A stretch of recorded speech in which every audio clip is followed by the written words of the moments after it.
Hola, muy buenas noches, bienvenidos al programa Classics de 13 Televisión. Hoy vamos a ver la película de La casa en la sombra. El título original es Dangerous Ground, terreno peligroso, terreno movedizo, peligroso. Es una película de 1951 y nunca ha tenido muy buena suerte esta película, porque es de las mejores para mí que hizo Nicolas Ray, pero de las que nunca fue vista con buenos ojos por una mayoría de la crítica. Es una película complicada porque él venía un poco tocado, había hecho su, para mí, obra maestra En un lugar solitario con Bogart, y su exmujer Gloria Graham habían tenido muchos problemas. Entonces John Houseman le plantea hacer esta película y él ve posibilidades tremendas de seguir por ese camino de En un lugar solitario, un cine negro duro, calles lluviosas, lugares, bares, coches de la policía negros, etcétera. Y se encuentra con que además de eso es una historia romántica, con lo cual son dos películas. Las dos son negras, pero hay un negro urbano y un negro rural, por así decirlo. Entonces, en ese sentido la película no se entiende bien, pero la presentación de la película y de los personajes es magnífica.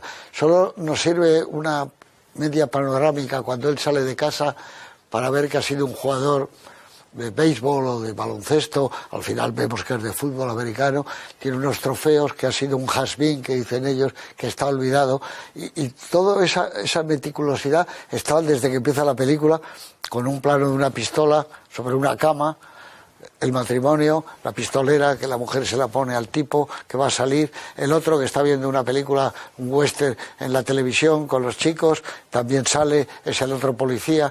Y curiosamente van los tres en el coche, a veces el protagonista, el que va detrás, van inspeccionando esa ciudad, se van encontrando con unos tipos que nos enseñan que el personaje, Robert Ryan, es un tipo difícil, complicado, que no tiene fe en las personas y con un lado oscuro terrible, ¿no? Bueno, no quiero contar más de la película, pero sí que pega un giro tremendo. Y se hace una película rural, totalmente rural, cosa que ya habíamos vivido, por ejemplo, con el mismo personaje en La jungla de asfalto, cuando él va al lugar donde se ha criado con los caballos y todo aquello. Este es un actor estupendo, por cierto, Robert Ryan, a mí cada vez me gusta más, de una solidez increíble. Guillermo Balmori, muy buenas noches. ¿Qué tal? Tú, que eres un experto en el cine de los 40, esta te pilla un poco el 51, pero todavía... El 50 me encanta también. Todavía te encanta, ¿no? Hombre, claro, el 51. Me encanta. ¿Qué tipo Nicolas Ray? Qué bien filma, qué seco, pero a la vez como qué tierno y qué cálido, ¿no? Historias románticas increíbles, ¿no? ¿Quién no iba a decir esta película, no?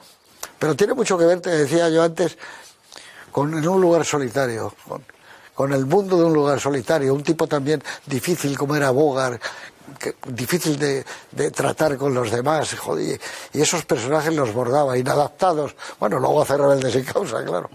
Sí, bueno, son nuestros personajes atormentados, ¿no? Que hace mucho Ray, que generalmente, aunque el héroe es, aunque fíjate, Ida Lupino es la primera en el reparto, yo creo que el héroe es él, es decir, está en cabeza ella, no aparece hasta que Es que pedían una estrella y estuvieron buscando muchas estrellas y al final acabaron con Ida Lupino, pero por lo visto era el papel de la estrella, aunque el protagonista es él. Claro, por ello, el protagonista es él, y él es atormentado, pero muestra diferente tipo de... Lo comentábamos antes, son como dos películas, es decir, está atormentado en las dos partes. Pero fíjate, yo no había visto esta película, fíjate, curiosamente, hasta que la he visto hoy, o sea, para este programa. Y cuando yo la empecé a ver, yo creo que he visto pocas películas, la primera parte, de cine negro tan maravillosas como esta película. Es decir, es espectacular cómo está hecha esta película, la veracidad que tiene, cómo se cuenta, no tiene un momento muerto, la presentación de la película es absolutamente prodigiosa. Yo creo que es de lo mejor que he visto yo en cine negro. Luego pasa la segunda parte, a mí me gusta menos la segunda parte. Es decir, la segunda parte, desde mi punto de vista,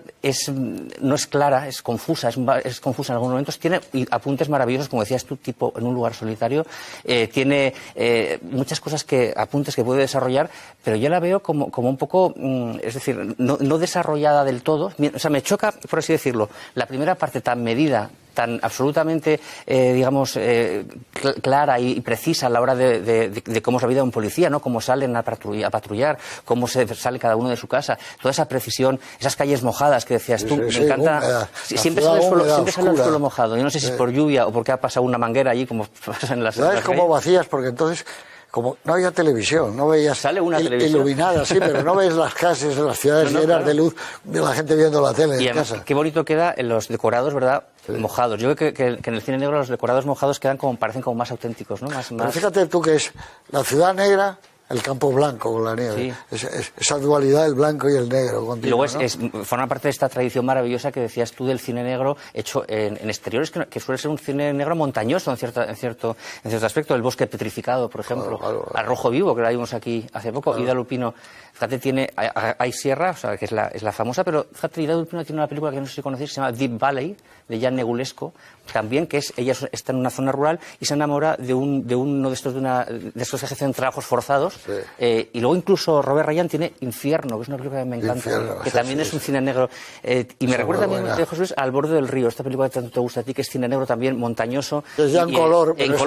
Pero también en exteriores, ¿no? Sí. Que el cielo la juzgue sería otro caso de cine. Bueno, pues, pero yo comparto contigo que tiene unos 30 y tantos, 40 minutos excepcional. Para mí es excepcional, pero de lo mejor que yo personalmente he visto de cine negro, que más me ha gustado. Rosa Belmonte, muy buenas. Muy buenas noches. Una mujer noir como Rosa también. Una mujer noir, sí.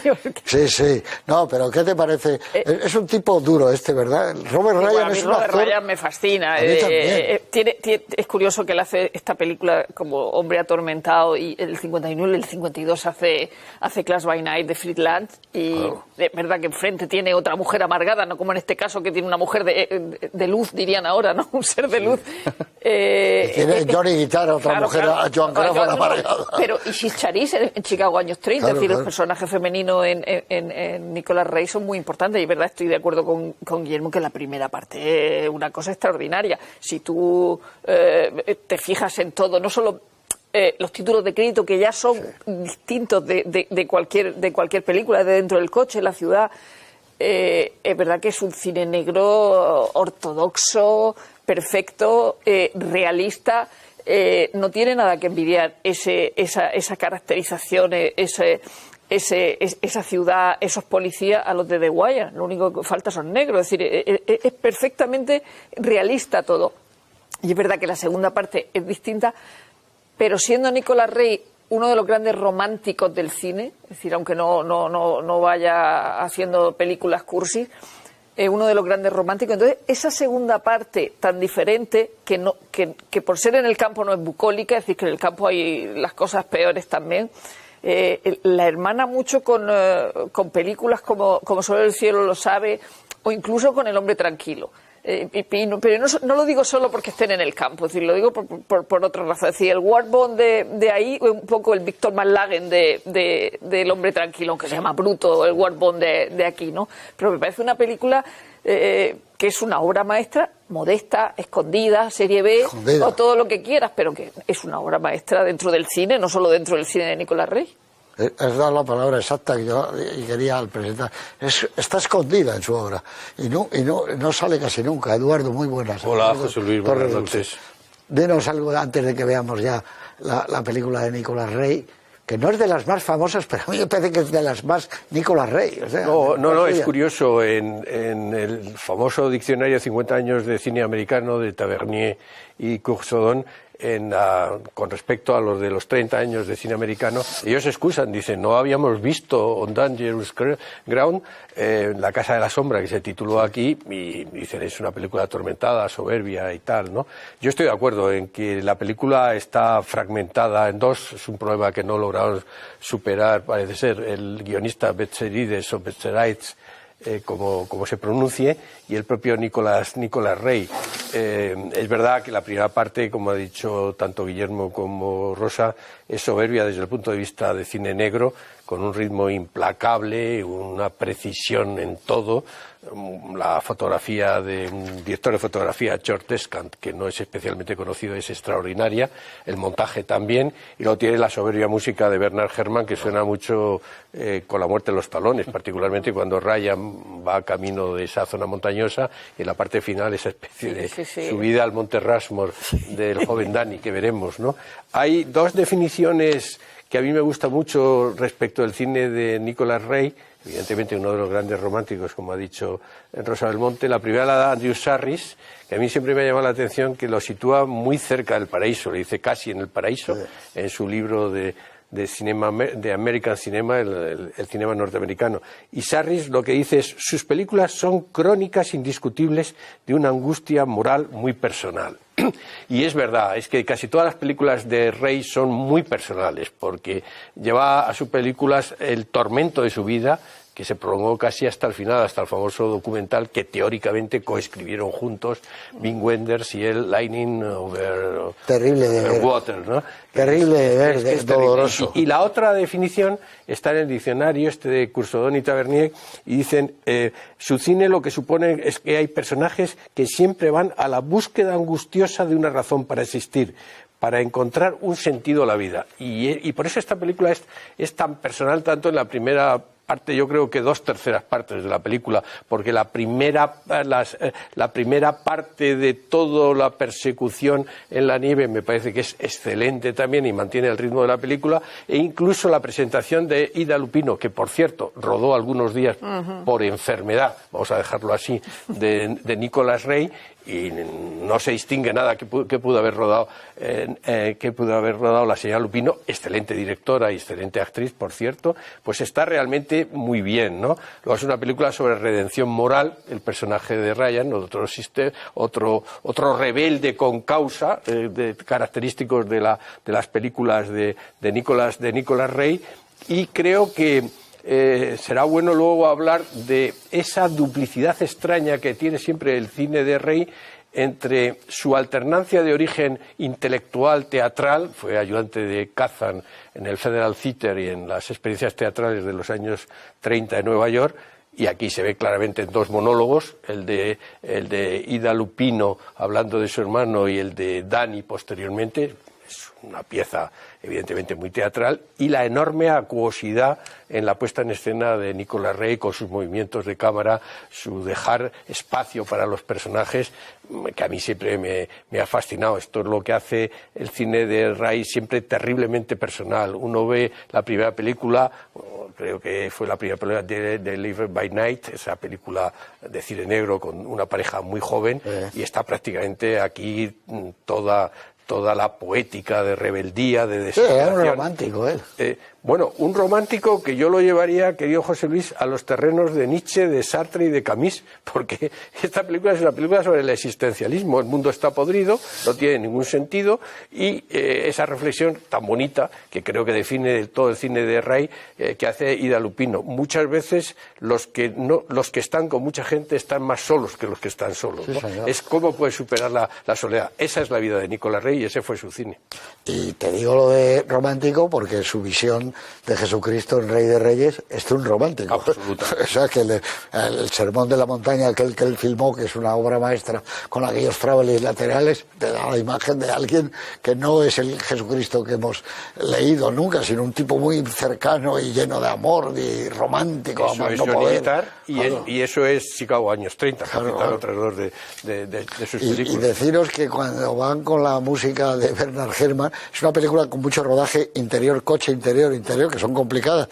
A mí me recuerda cuando va la chica de Psicosis con el dinero que se ha escapado y con la música. Tiene mucho que ver todo ese mundo metido en el coche. Y nada más decir que el director se apoyó en Becerides, o como se pronuncie, que es el guionista, pero conviene decir que es el guionista de Mercado de Ladrones, Los Sobornados y El Beso Mortal, entre otras películas.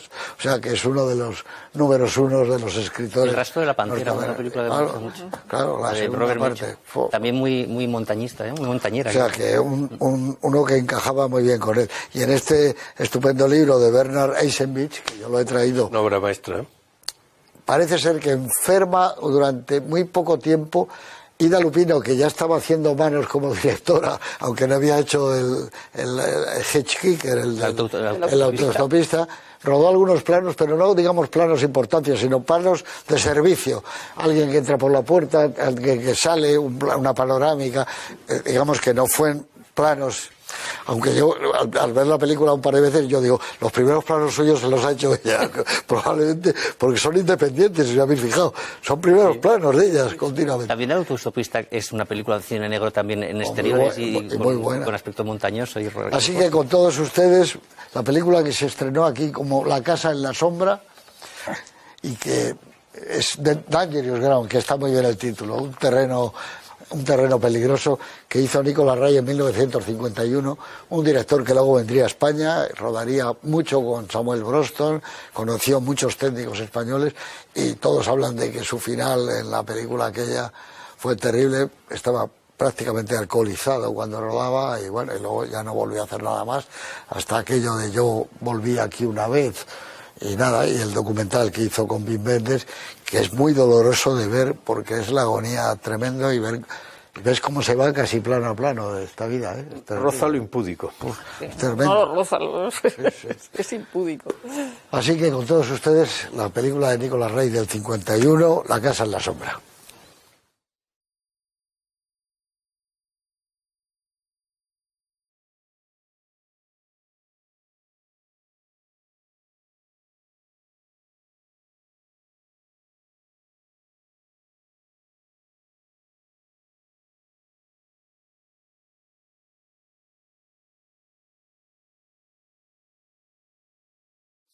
Aquí estamos de vuelta de la casa en la sombra, de ese paisaje nevado, pero con una nieve un poco también sombría, por así decirlo. Es el año 51, que hace muy poco hemos visto una película, y entonces nada más recordar que es el año, la he hecho yo la selección, que a mí me parece que hay que recordar que Camilo José Cela publica La colmena, que creo que es una de las grandes novelas españolas del siglo XX, que murió en Roma un escritor para mí también muy querido, porque he leído, no toda su obra por supuesto, pero sí gran parte, que es Sinclair Lewis, ganador del premio Pulitzer y del premio Nobel, y que nunca aparece cuando hablamos de los grandes escritores americanos, Hemingway, Scott Fitzgerald, tal, pero nunca Sinclair Lewis, ¿no? Y nada más decir que es el año en el cine de Eva al desnudo, la película de Mankiewicz, que gana el Oscar a la mejor película del año, y que Marlon Brando y Vivien Leigh lo reciben por un tranvía llamado Deseo. Y en cambio, no. Yo fíjate, es una salvajada, pero yo ese año creo que hay un actor también en La sombra que nunca habla de él, nadie, que fue el marido de Bette Davis, Gary Merrill, que era estupendo y que estaba maravilloso en Eva al desnudo. Sí, han pasado los años y yo veo a Brando que está un poco sobreactuado en el tranvía llamado Deseo. Y ella también, están como. Que no es precisamente mi película favorita. No te hablo de película, te hablo de actuación, de que no, ella lo digo está, por eso, ¿no? Ella, como la hizo en teatro, es que sigue haciendo la obra de teatro. Es que tanto esa como a otra distancia La gata sobre el tejado de zinc, caray, el peso de la obra teatral, la teatralidad en la puesta en escena y en el guión, acaban pesando mucho en la película, y yo creo que se extiende a las actuaciones de los actores y de las actrices, que son todos estupendos, por otra parte, ¿no? En cambio, fijaos aquí, Robert Ryan es un actor de cine, eso es un actor, porque no sé, no necesita prácticamente nada para verle que está cansado, que no es feliz, joder, cómo camina, cómo sale de su casa. Yo, fíjate, de las películas que he visto de Robert Ryan, probablemente esta sea la que más me pega el papel para él, ¿no? Es que está perfecto, porque tiene esa cara que dicen que es inexpresiva, que a mí me gustan mucho esas actores como Robert Mitchum, que también dicen que son inexpresivos, pero parece como que está diseñado, ¿no? para hacer ese papel, y luego tiene ese atractivo que tiene para las mujeres es decir, toda mujer que se encuentra con él en la película prácticamente cae a sus pies, todas las camareras de los bares. Era un tipo, acordaos en las películas con Kubrick, Atraco Perfecto, la otra que hace de la bomba, El teléfono rojo, joder, es un actor prodigioso, es un tipo extraordinario. Había sido boxeador. Sí. Había sido boxeador, aquí que dice que había sido bueno, juega con el niño en la calle, le tira qué bonita esa escena. La bola y esas cosas y tal. Yo creo que tiene una cualidad muy buena para el cine negro. y es que tiene un aspecto amenazador. Así como Widmar tiene un aspecto peligroso siempre, ¿no?, de psicopático, estos personajes neurotizados, porque este hombre está neurotizado sin ningún género de dudas, los da muy bien. Y una de las despedidas de su carrera es Soberbia, que es Grupo Salvaje, Hombre, ¿cómo está? donde son Holden y Ernest Borgnine las que llevan el pero su amigo que está persiguiéndolo, ese plano final de Ryan apoyado en la valla, ya cuando todo ha finalizado, sabiendo que su vida ya está vacía, es un actor de los que se vacía por dentro y ofrece lo que decía siempre John Ford, decía que los actores son jeta, miradas y silencio, y es verdad. Sí. Y esto Ryan lo hace de una forma soberbia, ¿no? Muy bien también.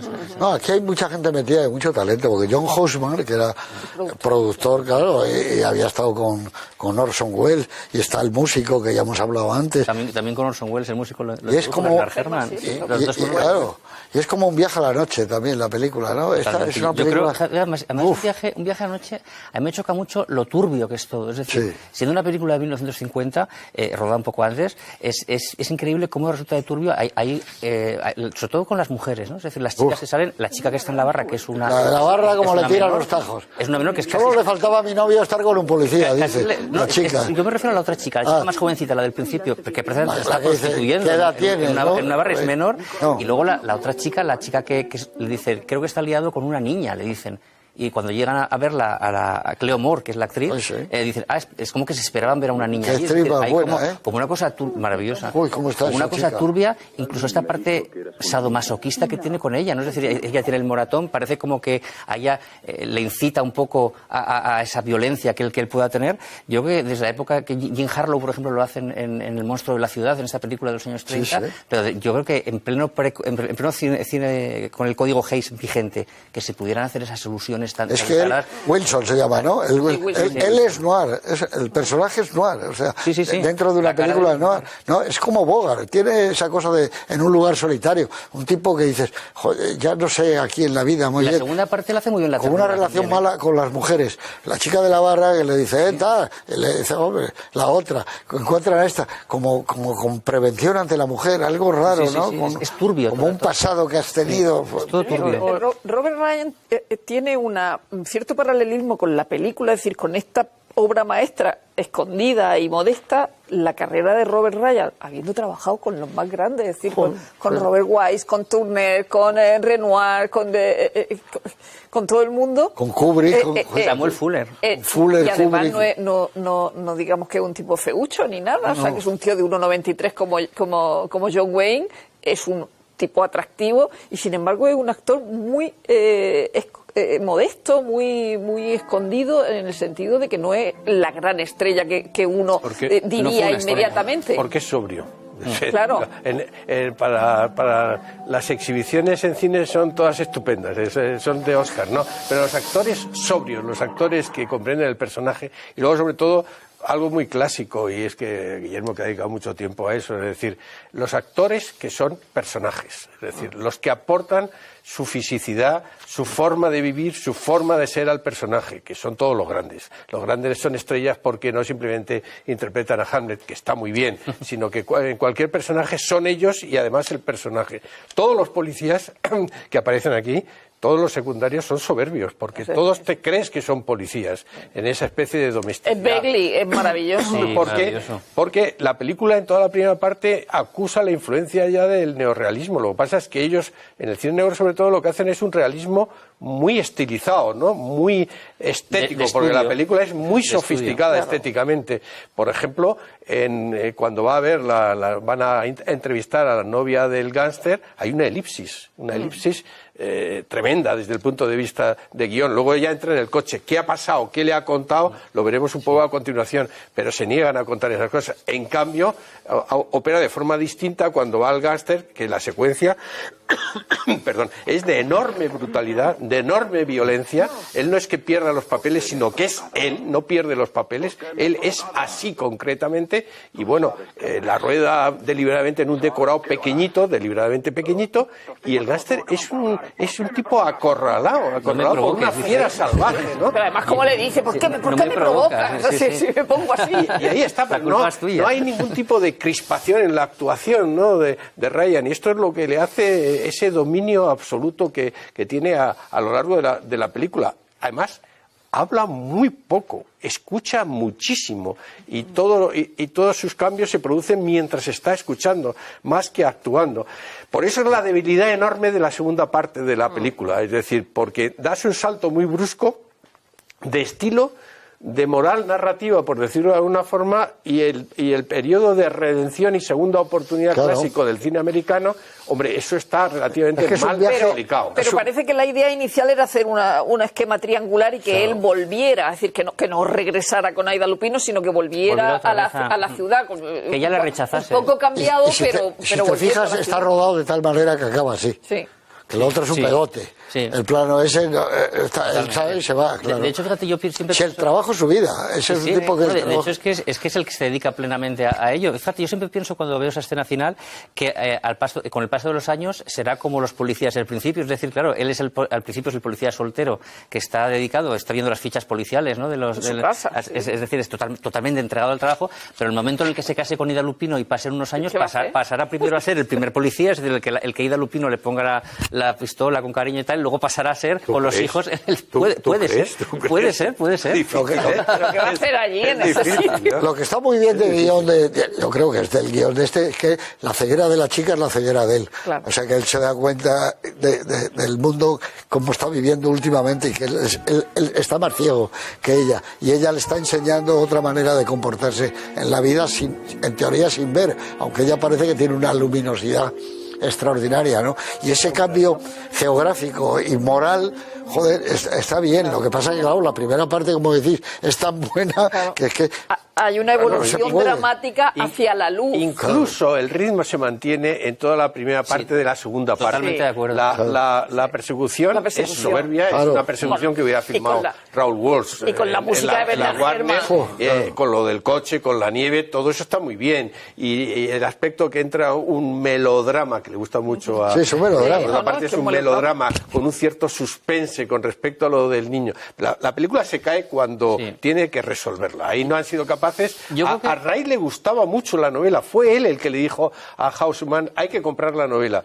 Pero al ejecutivo de Hughes, a Rogel, no le gustaba la novela. No le gustaba, los ejecutivos dijeron, no vale para nada la novela. Y Houseman, que tampoco le gustaba la novela, era muy amigo de Ray, siguió adelante con el proyecto y se la mandó a Chandler. Y Chandler tiene una carta demoledora en la que dice, no me ha gustado absolutamente nada. El personaje de la ciega es un idiota, es una idiota. Los diálogos son inasumibles. Bueno, con la brutalidad propia de Chandler, cuando no se trata de su propia obra.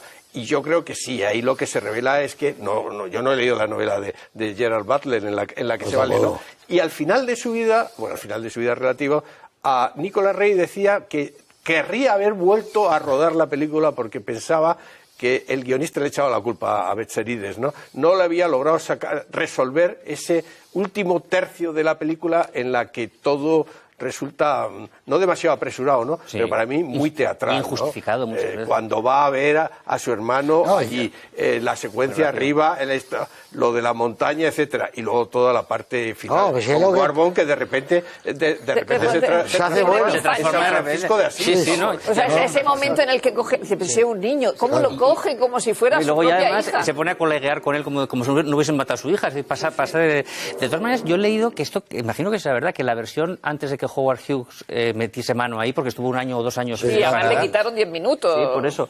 Él volvía y la paliza que le dan a la chica rubia, a Cleo Moore, estaba después, cuando él vuelve.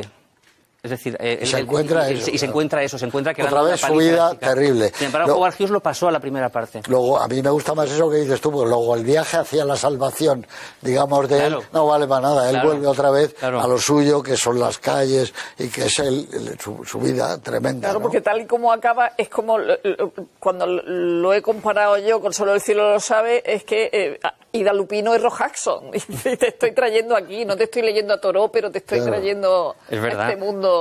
Y luego está muy, estoy de acuerdo con Eduardo, que está como muy acelerado el enamoramiento. Yo, fíjate, cuando yo he visto la película digo, pues estaba enamorado de ella. No, pero es que nada más conocerse parece que se conocen toda la vida. Que se conocen toda la vida, que se enamoran en el acto, además, sin ninguna escena ni nada que haya dado lugar a que parece que se hayan enamorado. En cambio, aparecen enamorados. De vez en cuando tiene como soplos poéticos que están muy bien encajados. El personaje es un tipo... Joder, de ahí sale Harry el Sucio. O sea, este es un tipo como Harry el Sucio.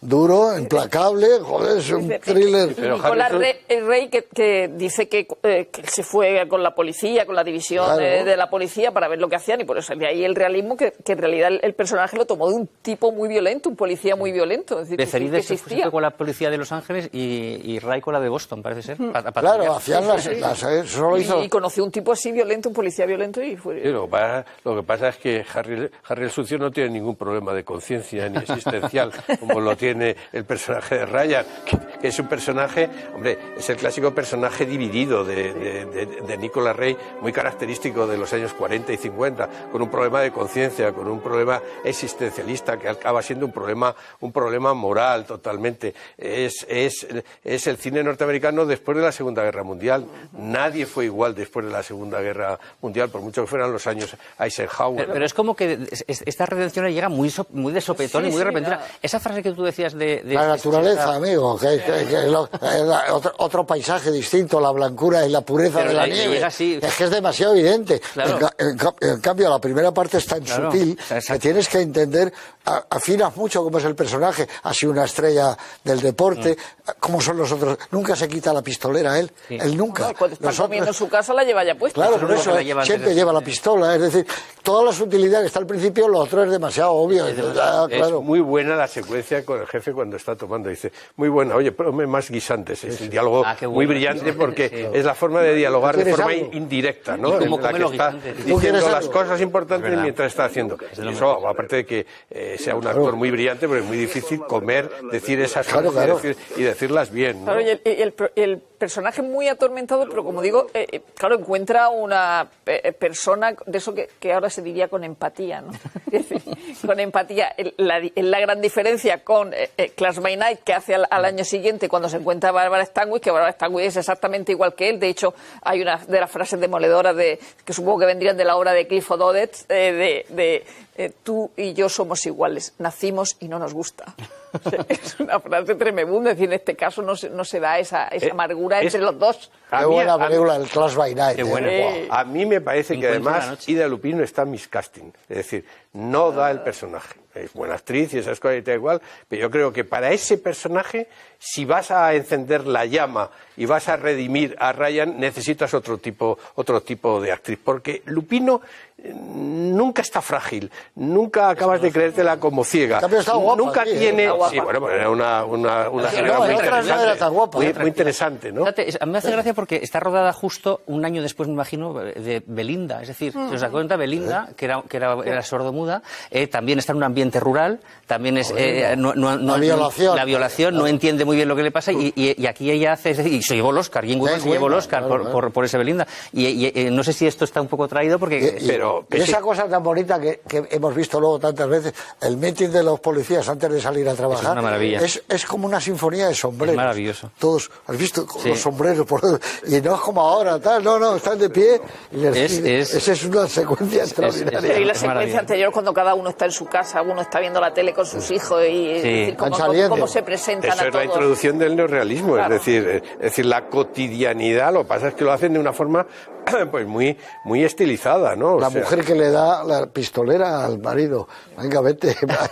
Y fíjate que se ve además la soledad del personaje, que al final es la soledad que él siente, se ve también en esas mujeres, la mujer ya le dice, no me dejes sola, le dice al principio, y luego la segunda mujer, que está, es un poco lo que dice, se puede estar más solo con mucho follón, ¿no? La mujer está rodeada de niños, pero se la ve de una tristeza y una soledad, más que la soledad que te da la incomprensión, ¿no? Que no te comprendan o que no te... Y Mary rechaza la ayuda de Wilson, es decir, probablemente la que más lo necesita, que es una señora ciega en sola en el mundo, sin embargo rechaza la ayuda de Wilson. Es una lástima, la segunda parte tiene muchas posibilidades de escritura, ¿no? Tiene una mujer ciega que ha ido perdiendo la vista poco a poco, con un hermano conflictivo, una soledad, aislados totalmente. Podrías haber ido a más tensión, haber desarrollado más los personajes, que el personaje de la ciega está muy poco desarrollado, el del hermano no digamos, si le quitas los dos monólogos pues se caen absolutamente. Warborn tendrías que haberlo hecho mucho más peligroso, es decir, que Warborn fuera más peligroso y que Ryan cada vez fuera menos peligroso, pero no transformado casi desde el primer momento, ¿no? Porque, claro. Y tú como jurista,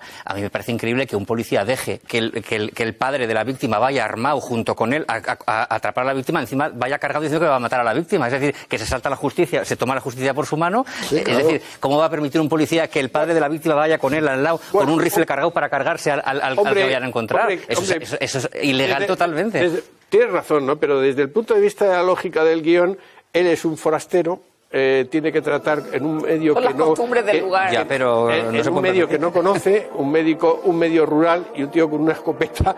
Claro, pero imagínate que se carga al chico, claro. Es que debería habérselo cargado. Pero bueno, pero es la justicia por su mano, claro. Lo explico dramáticamente. Claro. Tendría sentido que lo disparara y que después viera que era un niño. Claro, ya. Bueno, no dramáticamente que suba a esto. Quiero decir que eso tendría mucho más sentido que una muerte accidental. Claro, pero Warborn está puesto ahí para ser el espejo de Robert Ryan, para que vea su propia violencia. Para que haya más burro que él todavía.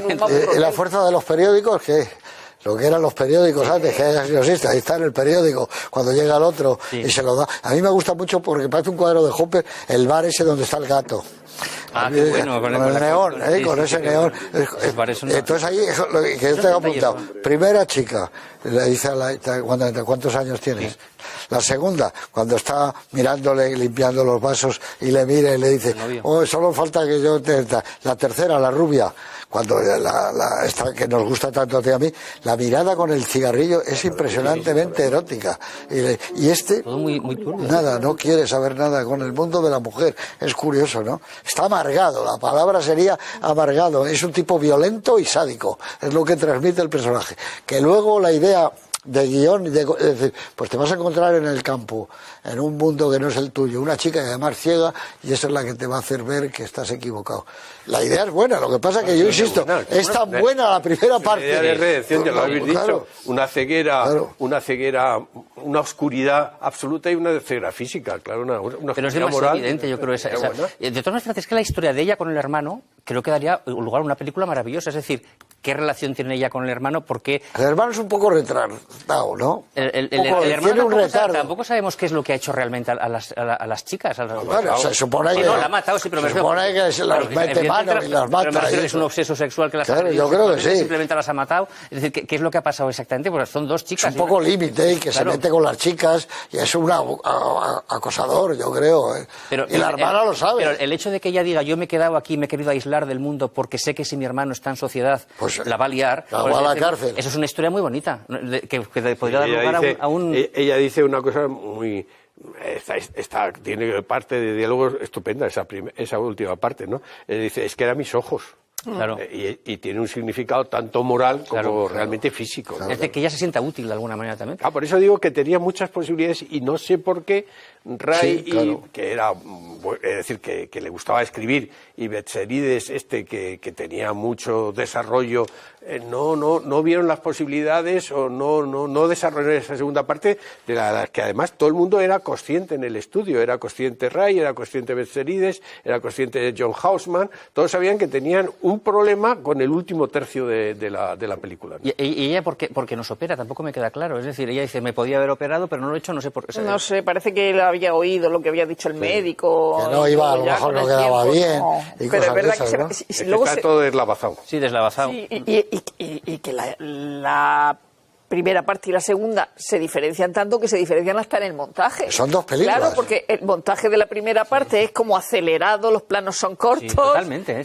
Y luego parecen dos directores, ¿no? Y luego hay unos planos larguísimos. Yo me pregunto cómo hubiese sido, a mí me hubiese encantado que hubiese seguido todo en la ciudad la película. Es decir, que hubiese sido una trama de cine negro al mismo ritmo que la primera parte, pero que hubiese sido toda la película. Se podía haber hecho. Porque se podía haber hecho. Ciga viva con su hermano allí en la ciudad. Claro, no. Y el hermano hermano ha cometido un crimen y entonces él descubre que esta chica, la mujer del hermano, el hermano es ciega, pero en la ciudad, que viven a 2 pasos. Claro. Que viven... Pero hubiese permitido, ese mismo, lo que dices tú, es más misma agilidad narrativa del principio, es una pena que de repente se tronque, ¿no? Sí, te hubieran dicho, claro, pero perdemos el cambio, el paisaje, la naturaleza, la nieve, pero yo lo la ciudad. A ver, pero es que nosotros somos urbanos. El acebo de la casa.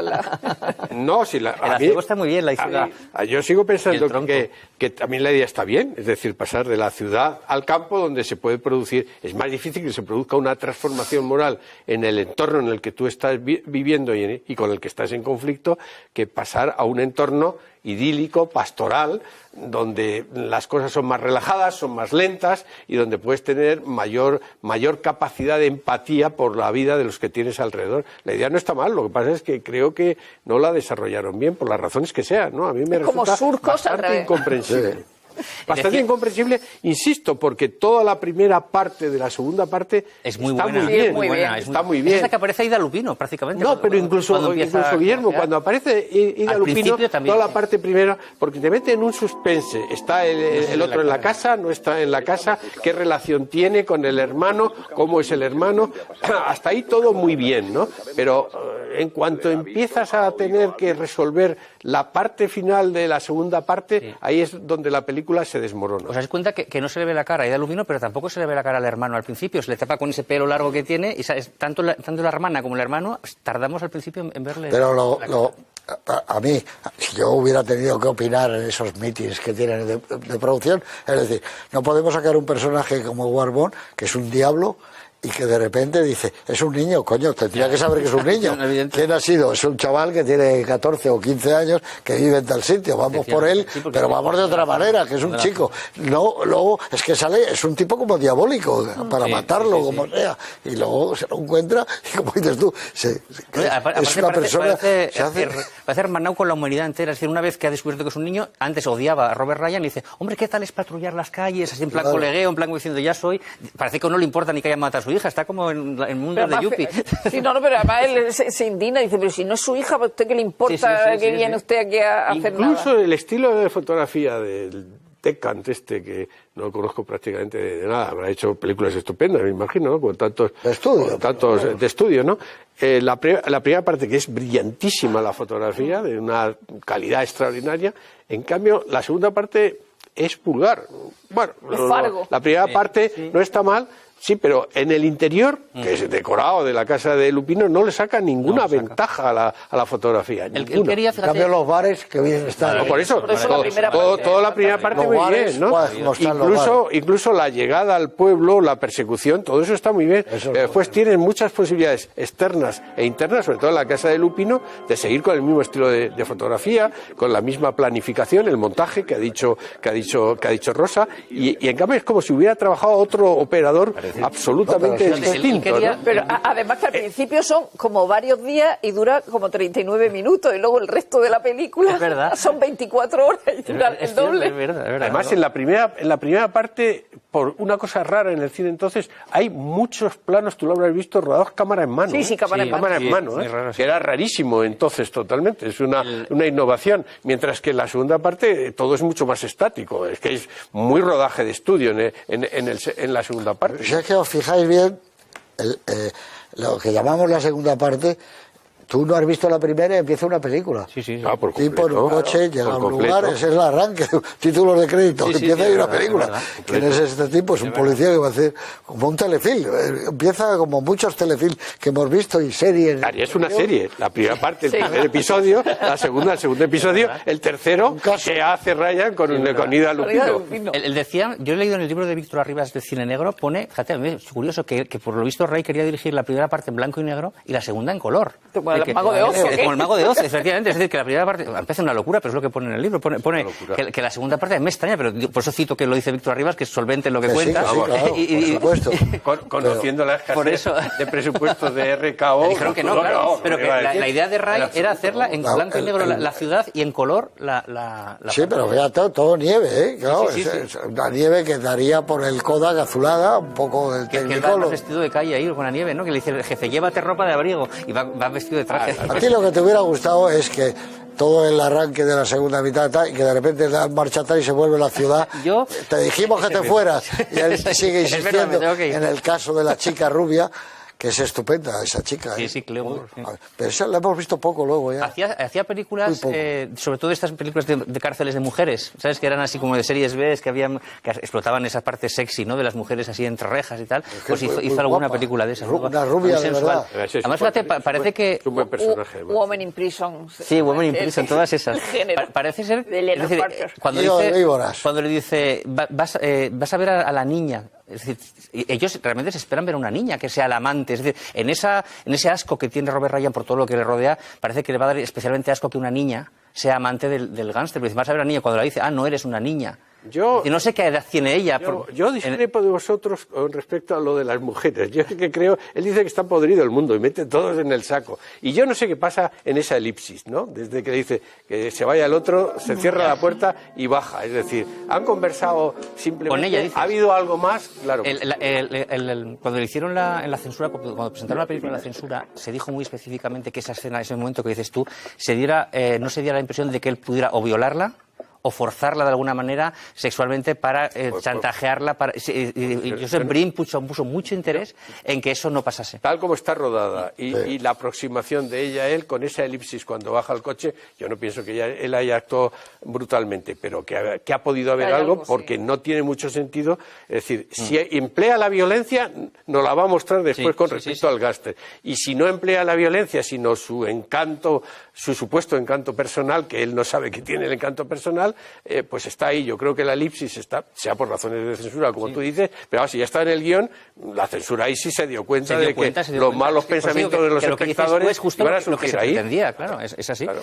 Pero claro, al hacer que ella se insinúe, digamos, con una relación casi masoquista por parte de ella, es decir, le dice me vas a pegar o me vas a maltratar casi con un regusto, ¿no? Es decir, es sumamente turbio para una película de esa. Lo que es curioso que han pasado los años y esa estética de meter a un tipo duro en un coche, le pones la música de Bernard Herrmann y es como Marion cuando se ha escapado de chicos, todo al que ponga. Lo de Marion con el coche, eso es una imagen de las... Para mí, fíjate que se habla en la ducha y todo, pero... cuando está dormida y llega el policía... Es la mejor parte de Psicosis. Nos pasó en Autopista al Infierno, ¿te acuerdas? La película que comentamos también había aparecido. También me recuerda un poco a Hitchcock, cuando el niño, está presionando al niño, cae el cadáver, es un poco vértigo, ¿no? Están subiendo hasta arriba y de repente baja, y la subida de los Montes Rusos, porque también, que la música es la misma, lo que decía Eduardo. Pero que está subiendo esa montaña como el Monte Rushmore. Pero hay una cosa rara en la película, y es que en un momento determinado, yo creo que los títulos de crédito ponen que hay un concierto para viola, que yo creo que no es de Herrmann, sino, creo, vamos, no sé, Marjorie, no sé qué, o es de Herrmann tocado por la esta, y encaja mal en la película porque hay partes de la partitura que no acaban de encajar con el estilo Herrmann, que es muy Herrmann prácticamente casi Herrmann todo, ¿no? Esto no era un hombre que sabía demasiado, que respetó el Storm Cantata que había en la primera versión, la segunda versión, el concierto, cuando tocan los platillos no es de él, es de Benjamin Frankel, me parece que es. Bueno, Herrmann ya estaba en Ciudadano Kane. Sí, claro, es lo que decía ella, los dos introducidos por tanto el compositor. Los lleva Houseman, claro, se lo lleva a Wells, ¿no? Qué buen músico, ¿eh? Bueno, maravilloso. Y fíjate cómo acaba, con Taxi Driver. Y que en el doblaje se pierde mucho, claro, cuando ves la película, esa música se pierde.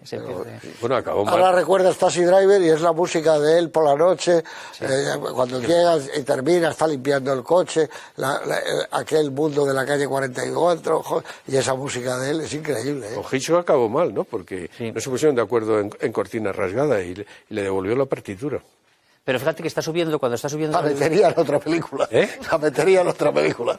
Digo yo, claro, oye, tengo aquí una cosa que igual te viene muy bien. Nuestro amigo Howard Hawks decía, caray, me dicen que plagio y copia a los demás. Dice, yo lo que pasa es que no lo oculto, los demás no lo confiesan. Y es verdad, es normal, porque en ese mundo de Hollywood tú haces esto, yo lo otro, no sé qué, me gusta esto, lo meto, lo refino un poco, etcétera. En este caso es que hay música de Con la muerte en los talones, la mismísima música en el... No lo hacía lo hacía Mozart también, y lo hacía Claro. Schubert y Beethoven y todos, y no repetían. Bueno, Alfred Newman, por ejemplo, que tiene etcétera, ¿no? esta canción, ¿cómo se llama? La que usan como Casarse con un millonario al principio, no recuerdo el nombre, la utilizaba muchísimas películas, esta de Alfred Newman, no recuerdo el nombre ahora, pero es la que era un poco parecida a la Rhapsody in Blue, la metían muchísimas. Ahora, Que Billy Wilder con Isn't Romantic. Street Scene se llama Y hay una música que ganó el Oscar, que es la de la película de Memorias de África, y luego hace otra película y es exactamente la misma, y suena igual. Barney se repite bastante. Pero lo hacen igual. Pero aparte de todo, yo creo que, si no me equivoco, es lo que decía Eduardo, cuando sube, o sea, la música que es cuando está subiendo el niño, que es la que nos recuerda, es la misma de cuando están subiendo el Monte Rushmore, o muy parecida. Quiere decir que están subiendo dos montes, por así decirlo. Aquí el que tiene el oído es el jefe del sindicato, que tiene muy buen oído para la música, ¿no? O es la misma o es muy parecida. A mí la que más me suena de Con la muerte en los talones es cuando va en el coche camino del pueblo. Esa me suena muy Hitchcock. Pero luego me suena a mí también, que no sé si me equivoco, la música que pone cuando están subiendo por el monte Rushmore es la misma que pone cuando están subiendo por el monte aquí a por el niño. Es decir, o es la misma, es muy parecida. Que son dos montes, o sea, que coge esa música para ilustrar una subida a unas montañas, la misma, ¿no? Parecida.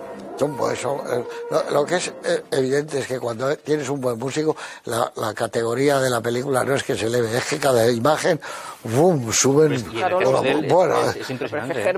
Hombre, no, es que lo es todo en Wagner, ¿no? Yo creo que es el último discípulo de Wagner, ¿no? Claro, y que cada uno... más romántico. Cada la uno mezcla de Wagner y Richard Strauss, quizás. Cada uno de los cineastas que nos gustan tenía una predilección. Oyes comedias a Henry Mancini y dices, claro, que le va como anillo al dedo, a Blake Edwards o a estos, ¿no? Víctor Young en El hombre Claro, Víctor Young, fíjate tú. Claro, y eso, digamos que encaja muy bien con los incluso tipos. Mancini lo utiliza Orson Welles para Ser de Mal, que parece que no, que es Mancini es más comedia, y le sale fenomenal también. Que Mancini era un genio. Joder. Era un genio. Ahí está cuando el músico favorito de Hawks era Tiom King, y después de Río Bravo, que cogió lo del degüello, que es genial, y esas cosas y tal, entre otras situaciones, y cuando iba a hacer Atari le dijo, oye, la partitura para ti, pero no me metas un violín.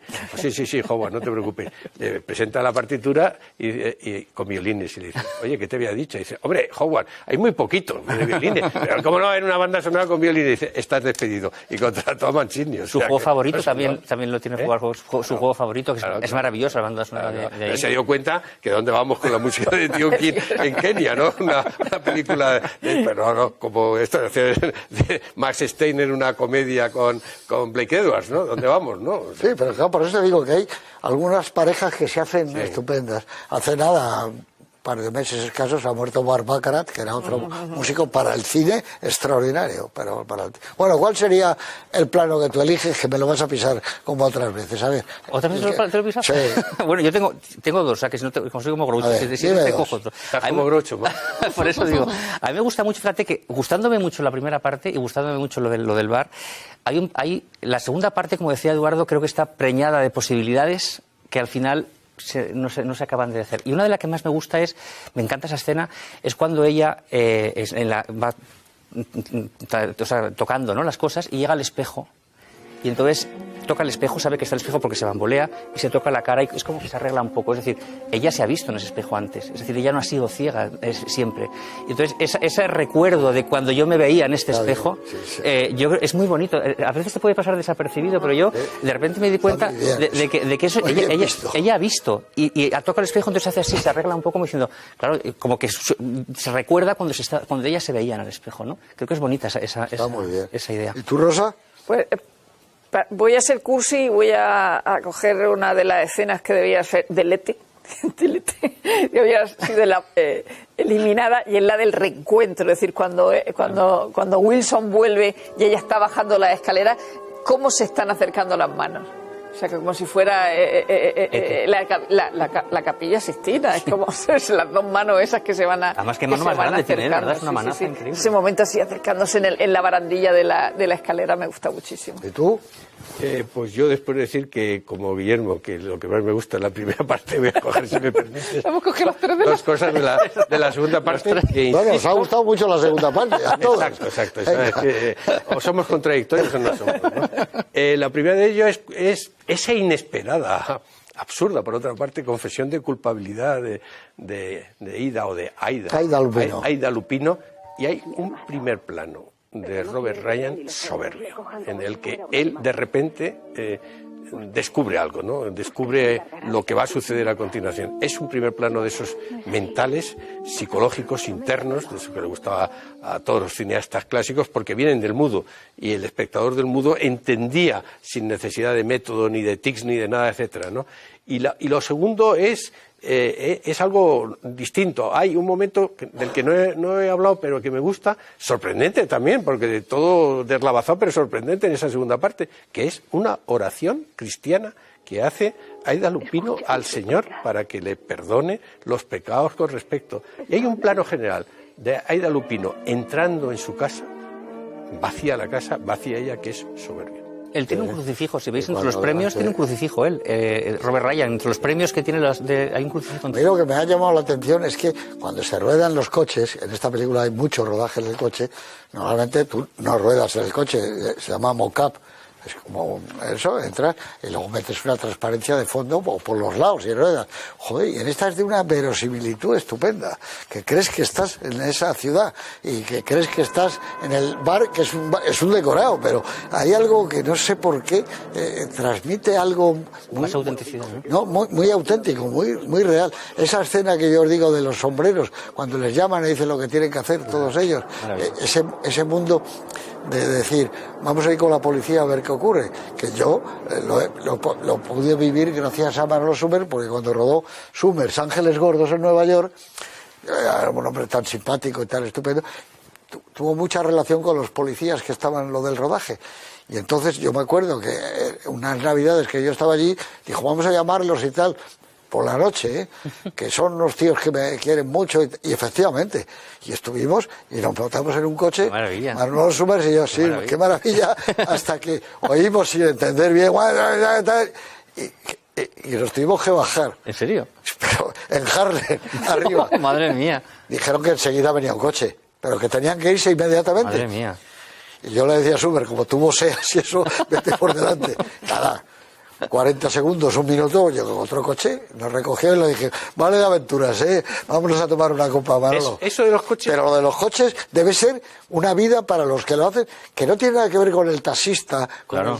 No, pero con los camioneros, no, joder, son policías que saben que te pueden llamar y tienes un lío. Oye, no es que haya habido una pelea, hay un crimen en tal sitio, joder, debe ser claro, sí. fantástico. Eso ¿no? de los coches que has contado, tú que has trabajado con muy buenos directores de fotografía y operadores y cameraman, yo creo que eso a lo mejor te lo da el operador, ¿no? Que es capaz de alguna manera de hacer muy creíble lo que tú dices y no el mock-up, como es. Mock-up. O mock-up. Mentira, sí, que es mentira, ¿no? El mock-up. O sea que tú hiciste como Nicolás Ray, ¿has sido también el coche de la policía para...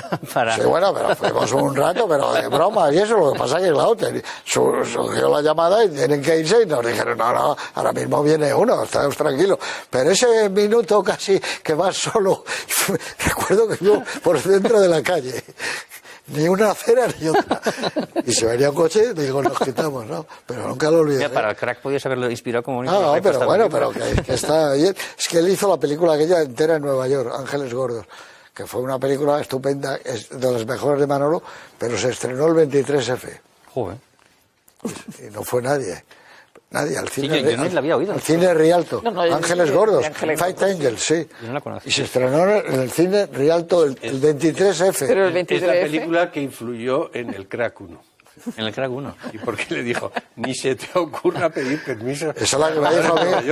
Hombre, pasó todo el calvario de pedir permiso. Me dijo, nunca pidas permiso, vete, te echarán, tú vuelves, y eso lo hicimos, ¿no? Y recuerdo, por si fuera lo mismo, fuimos al aeropuerto Kennedy a rodar con la anda, con actores de verdad. Como Hitchcock en las Naciones Unidas. Claro. Igual, exacto. No, y nos dijeron se coló ahí. que estábamos haciendo ahí, dijimos un documental sobre aeropuertos del mundo y nos dijeron, pues váyanse a Iberia. Te lo juro. ¿Dijeron eso? Claro, estaba ahí, váyanse a Iberia. Bueno, conocían la marca Iberia. Sí, El tipo más grande, Manolo Summers. Sí, fantástico. Yo le recuerdo mucho. No, yo siempre le suelo... Era un cineasta extraordinario. Pero tú el viaje con la policía lo hiciste antes de rodar, después...